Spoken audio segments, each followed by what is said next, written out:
Last night we spoke about the scale of the borrowing the state will have to undertake as a consequence of the EU-IMF deal. Tonight we return to that issue with opposing views on the scale of the borrowing and ask whether we will still be forced to default on the debt because the state simply cannot afford the interest payments on the debt.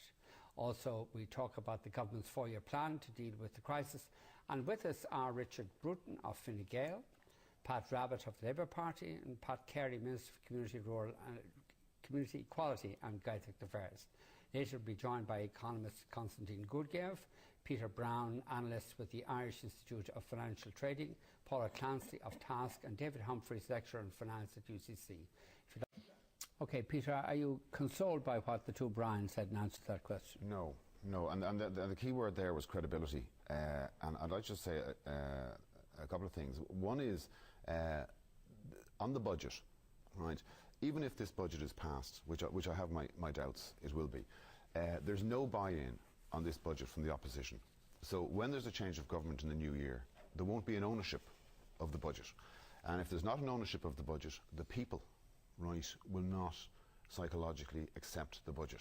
So the thing will come apart at the seams. Why does that matter?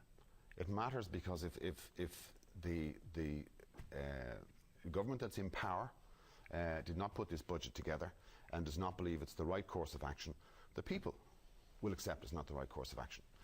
So it'll be very difficult to get people to accept the measures that are in it. That's a critical flaw, right, in the fact that Fianna Fáil are bringing in this budget and then trying to hand it over to a government that don't want it. That's the first issue in terms of credibility.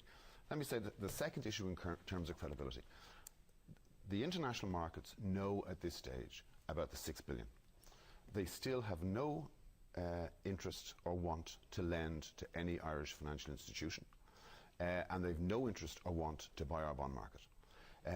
The theory that some contingency liability fund that sits in the background is going to restore the credibility to the banks is, frankly, it beggars belief.